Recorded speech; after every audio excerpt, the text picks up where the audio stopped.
เป็นได้ขาดแค่เรื่องยังเรื่อง เราไม่อะตาเงี้ยเราเขากับบ่มีอาหารการกินเป็นเนาะเป็นนัวเข้าโดย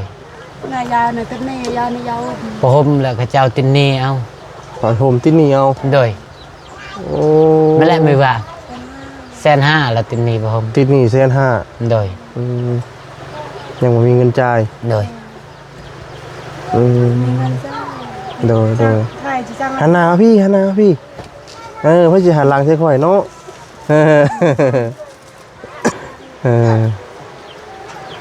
ว่าทั้งเช้ากับไปหลายที่กับที่กันพี่น้องเนาะผมมีประจักษ์ภาษาเพื่อนพี่น้องเนาะส่วนหลายสิเรื่องการสื่อสารเนาะได้ครับบุหูพี่น้องบางคำเขากับบุหูบางคำกับหูพี่น้องเนาะเราจะเป็นบางคำทางล่างเลยเป็นเข่าเนาะได้เข่ากับแดดเป็นนัวนี่แดดเป็นนัวศาสตร์เป็นกันยังบ่มีเลยปลาหงกระติ้นนี่เลยเนาะกระยักมาจังต่างนะป้าเราจะเอาเมียใหม่มีใหม่มีผู้สาวบ่ผัวมีผู้สาวก็เลยอยากป้าบ่เลยเป็นยังไงเนาะติดแสบติดสาวเนาะเลยป้าโอ้ยเป็นยังไงจะกินลายเลยพวกล่าเด้อยิงท้องเด้อพอแล้วค่ะไปกินลายจังเลยเป็นยิงท้องค่ะพี่น้องเนาะมุ่งพี่น้องเนาะว้าวตัวโอ้2-3พื้นแต่ว่ามันขาดหมดแล้ว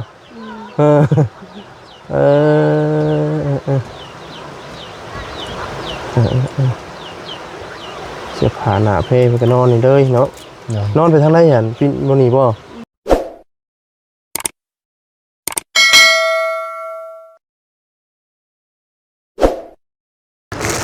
พี่น้องเนาะจากทักทายสบายดีเด้อเนาะสบายดี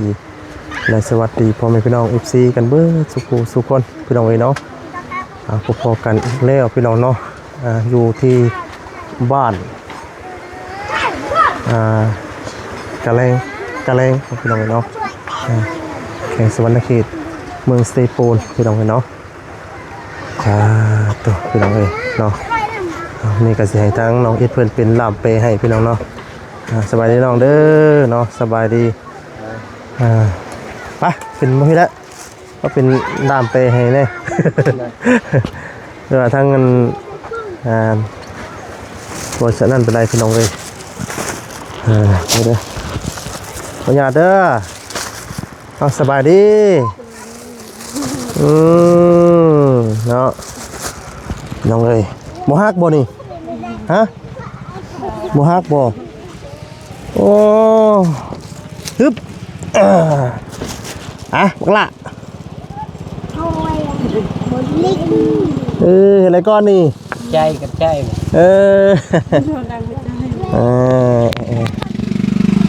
ห่อนเนาะสบายดีเด้อชื่อจังไดก็น่ารู้ไหมมอนสื่อมอนสื่อมอนอายุจักปีแล้วใช่อายุไหมโบฮูอายุโบฮูจักปีผัวไปไซก็อยากมาไปจะไหนอยากตาแล้วไม่ได้เวลาป่าเลยผัวละป้าเลยเอาไม่ให้น้องอิดก็ได้ผู้เปย์เนาะผัวละป้าอยู่กับไผ่อยู่กับลูก2 คนนี่บ่ลูก2 คนเลยผัวป้าเลยจักปีแล้ว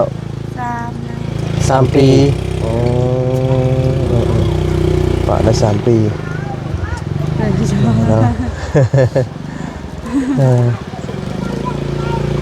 น้องบริการมาหาทั้งอายุก็ยังโบหูเนาะโบหูอายุจักปีพี่น้องเลยแต่ว่าเพื่อนนี่เป็นเพื่อนของเจ้าเองเลยป่ะเพื่อนของเจ้าเองเฮ็ดวิธีงานในปัจจุบันนี่ไปมาตาหน้าโดยสนวนไหนเฮ็ดนั่นรับจ้างจีนคือกันเลยให้เอาลูกเอาให้จ้ะเอาไปน้ำบ่เนาะอีกก่อนหน่อย อยู่น้ำเอื้อลาว อยู่ลำเอื้อย โดย อ๋อเป็นยังไงชื่ออะไรก็กินลืมชื่อเลย มอน ชื่อมอน โดย สาวมอนพี่น้องเลยลูกชายชื่อยังไงลูกชายน่ะ น่าเมื่อก่อนสมัย สมัย โดย เป็นได้ขาดแค่เรื่องยังเรื่อง เราไม่อาตาเงี้ยเราเขากับบ่มีอาหารการกินเป็นเนาะเป็นนัว เข้า โดย นายยาในเป็นเนยาในยาว พอห่มแล้วเขาเจ้าตินนี่เอา ขอโฮมที่นี่เอา โดย โอ้ ไม่แลไม่ว่า150,000แล้วตินนี่พอห่ม ที่นี่150,000 โดย ยังไม่มีเงินจ่าย โดย โดย ถ่ายจีจัง หันหน้าพี่พ่อจะหันหลังใส่ข่อยเนาะผมมีเงินจ่ายรับจ้างก็ซื้อข้าวกิโลเอา แพงบ่ข้าวกิโล ต้องได้กิโลปะนะ 50 โลนึงโลนึง50,000ผู้ 50โดย มันไกลได้ออกทางกับพอแห้ง ค่าน้ำมันเนาะ โดย แล้วเนาะนี่ก็มาครอบครัวเพิ่นพี่น้องนี่นะ นายยาวติดนาโดยจะก็ได้พวก ศาสตร์กับบ่มี ศาสตร์ปูก็บ่มี โดย มีหยังได้ที่ว่าขาดเกลือในเฮือนใน รอบ ศาล แม่ตาเงี้ยยังกับบ่มีแบบแล้วว่าขาดเคินเข้านี่กับเป็นนัว หลักๆมันเป็นข้าวกับเป็งนัว โดย อ๋ออันนี้คือหลักๆเลยเนาะ โดย พี่น้องเลยอันดินให้นอกให้หน้าได้จะบ่มีบ่ ก็ได้สลายไม่ตาเด้แล้วบ่มี บ่มี โดย อันนี้อันดินนี่ดินเฮือนนี่ซะ ก็แต่นานนะอันนั้นขี้ดินพีแล้ว พี่สาวเรา โดย โอ้เพิ่นให้อยู่บ่ โดย ให้กมุดสาเป็นคนตาช่วย เพื่อนนี่เขาเจ้าเฮ็ดให้แบบเขากรีดนะเฮ็ดให้เฮือนนี่ โอ้ชาวบ้านเพิ่นให้ โดย โอ้โดยพี่น้องเอ้ยเนาะสุดท้ายแล้วเราสิฮู้บ่ฮู้คำลาวบ่ฮู้แต่ภาษาทางนี้เนาะ โดย พี่น้องเอ้ยเดี๋ยวเอาน้องเอ็ดมานำพี่น้องกันนะบ่ได้เปว่าทั้งเช้ากับไปหลายที่กับที่กันพี่น้องเนาะบ่มีบ่จักภาษาเพิ่นพี่น้องเนาะส่วนหลายสิเป็นเรื่องการสื่อสารเนาะ โดย เฮาบ่ฮู้พี่น้องบางคำเฮาก็บ่ฮู้บางคำก็ฮู้พี่น้องเอ้ยเนาะ รู้จักเป็นบางคำทางล่างนี่แม่นข้าวเนาะ โดย ข้าวกับ แดดเป็นนัวนี่ แดกเปียงนัวศาสตร์เป็นกันยังบ่มี โดย ปลาหมกระติ้นนี่ โดย เขาตาเด็ดโดย ไปคือน้ำในนี่ค่ะกินอยู่ใช้น้ำใน ดาวยังไงละน้ำห้วย กินน้ำห่วยเลย โดย อ๋อก็กินน้ำห่วยเลยบริต้มบ่ บริกรม บริต้มอีก โดย ป้าตัวกินน้ำห่วยเลยทางนอกเพื่อนคือกันบ่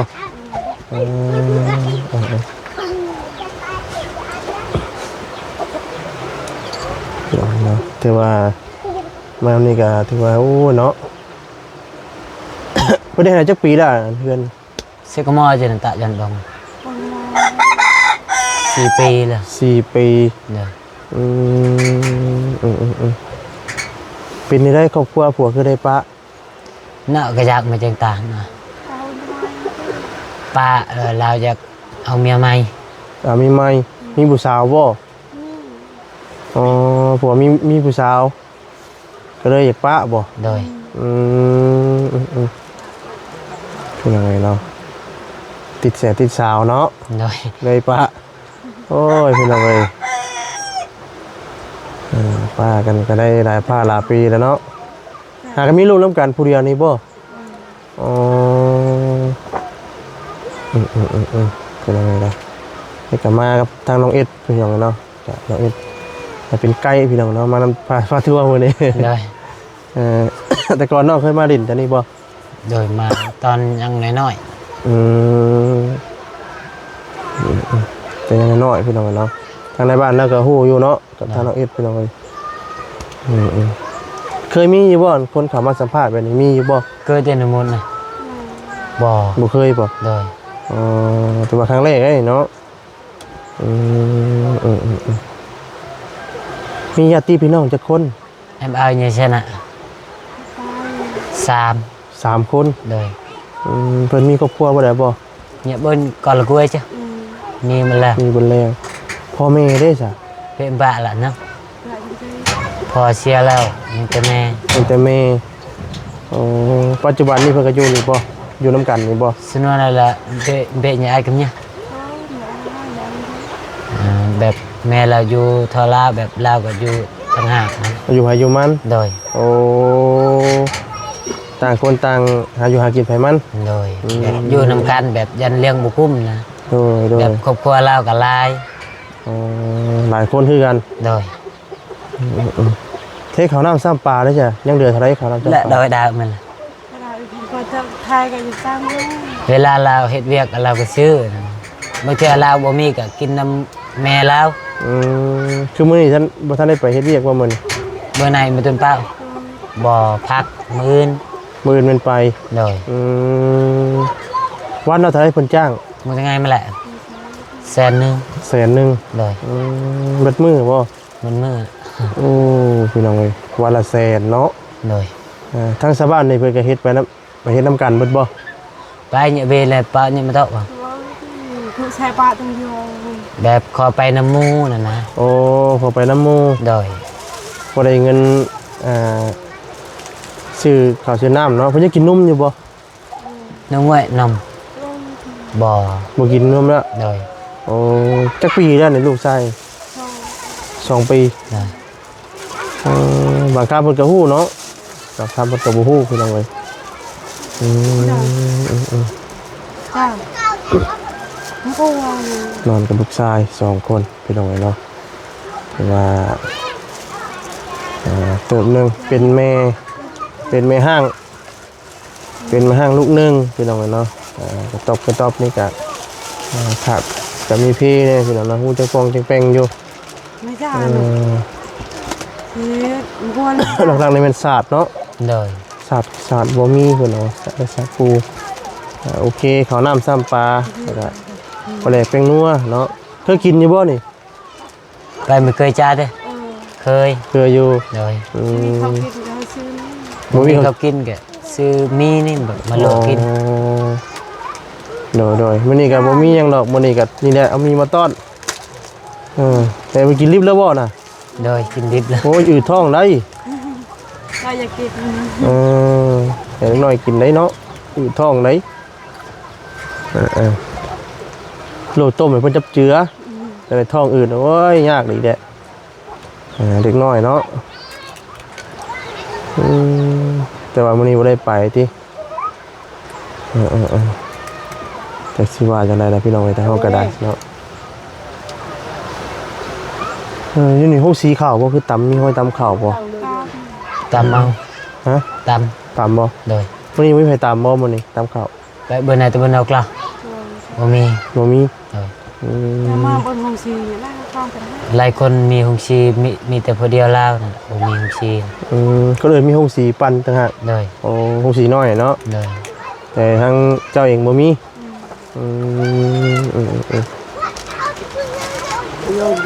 ส่วนหลายหลักๆก็แม่นเรื่องข้าวเรื่องน้ำเนาะอยู่ในหมู่บ้านนี่เนาะ โดย พี่น้องเอ้ยเพราะว่ามันไกลสถานที่หนทางแน่เนาะจากตัวเมืองเนาะง่ายกับพี่น้องเอ้ย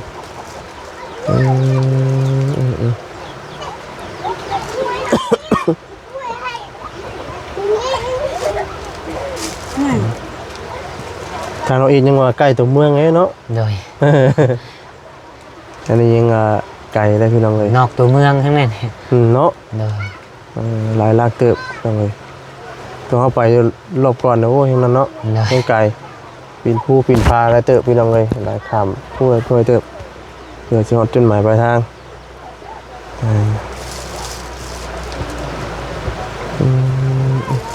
คืออยู่ในบ้านนี่เพิ่นกินอาบน้ำกินกับนี่เด้อบ่อาบน้ำก็อยู่นี่เด้อ ทำอยู่นี่ จ้ะใส่น้ำกันเลย เลย อาบน้ำห้วยบ่มีน้ำบาดาลบ่เพิ่นบ่ได้เจาะบ่อยู่ ได้ชมบ่มี บ่มี เลย เจาะหลายไม่กินน้ำห้วยเลย เลย จ้ะพี่น้องเนาะ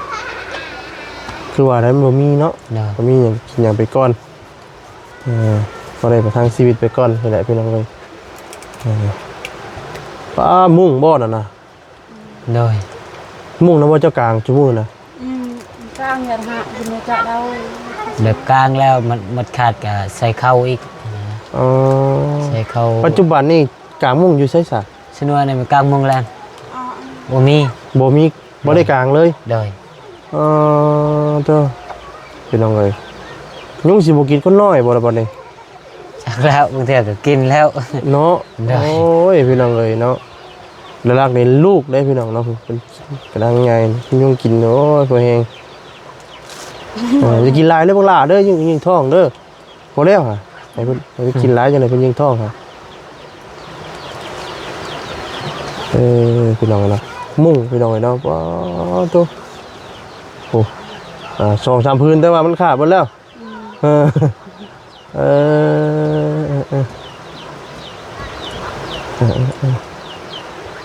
เสียผ้าหน้าเพมันก็นอนนี่เด้อเนาะ เลย นอนไปทางไหนหั่นพี่บ่นี่บ่ เป็นหัวบางนี่ เป็นเพื่อนน้อยๆเนาะ เลย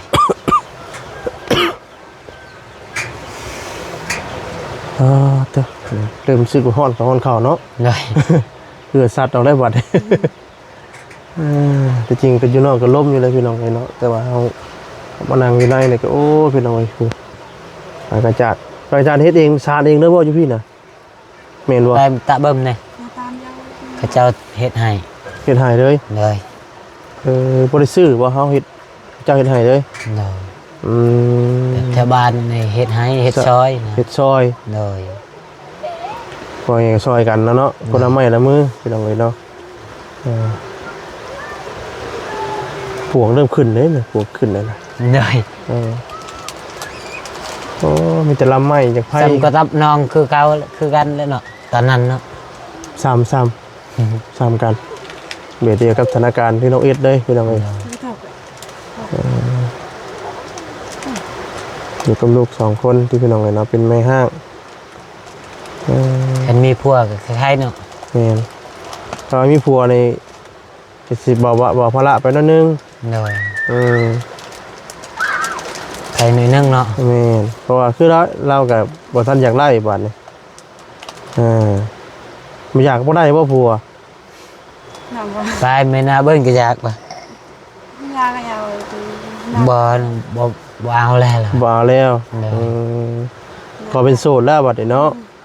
หน้าก็เหยาะก่อน แล้วยานแบบเอาพัวใหม่ยานบ่ฮักแพงลูกแล้วนั่นน่ะ อ๋ออย่าไปตบตีลูกสิเนาะ โดย เอาเนี่ยเฮียก็เลี้ยงไว้สิแล้วนี่เลี้ยงตามเฮานี่แหละเป็นทั้งแม่เป็นทั้งพ่อคือแหละให้ลูกให้เต้าบัดนี้เนาะบักล่ะนี่แหละอดทนเอาเลยได้ซะเคยท้ออยู่บ่เคยท้อ ไม่เคยเอี้ยวตัวบ่ เดือดร้อน เอี้ยวแบบเอาเมียก่อนมาเนี่ย เอี้ยวเลย เคยอยู่ เดี๋ยวมันเงียบก่อน ถึงมือก็ให้ ให้ โดยให้ นอน ท่อแบบเลี้ยงยันเลี้ยงลูกบ่กุ้มนั่นน่ะ อ๋อเลี้ยงลูกบ่กุ้มแล้วให้ โดย ก็เทื่อหาข้าวน้ำซ้ำปลาบ่ทงบ่ทันสิบ่ โดย เฮ็ดลูกบ่ได้กินสิเนาะเคยบ่มีแบบพาลูกอดข้าวอดน้ำมีบ่ เคยแบบไม่เปียก่อนไม่อดดอยดาว บ่มาบ่ในจาน เคย เคยบ่ มื้อซื่นนี่แหละ มาซื้อนี่จักมื้อ ใช่ไง ตอนนี้ 2 มื้อ 2 มื้อ โดย ว่าบ่ได้กินข้าว2 มื้อเลย โดยกินแต่มา มี ม่าเนี่ยโดย พอแล้วอย่าไปกินหลายมากนะ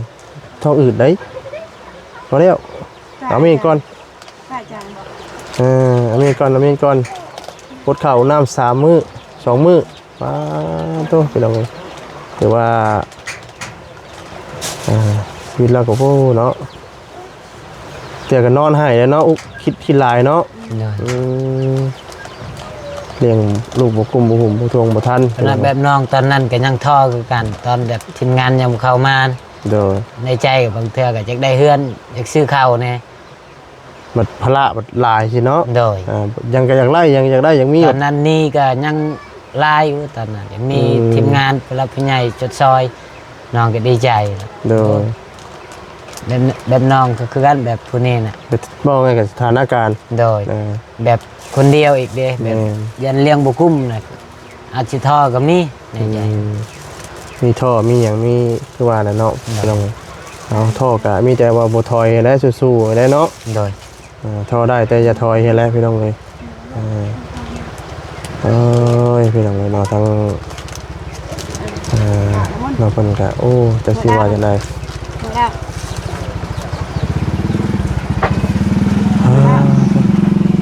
ว้าวเฮ้ย หมดแล้ว ภาษาเนาะมีแต่ทางเฮาก็สิได้จบคลิปซะก่อนบัดนี้เนาะจังได๋ก็สู้ๆเด้อสู้ๆเดี๋ยว ท่อได้แต่อย่าถอยได้สู้พี่น้องเอ้ย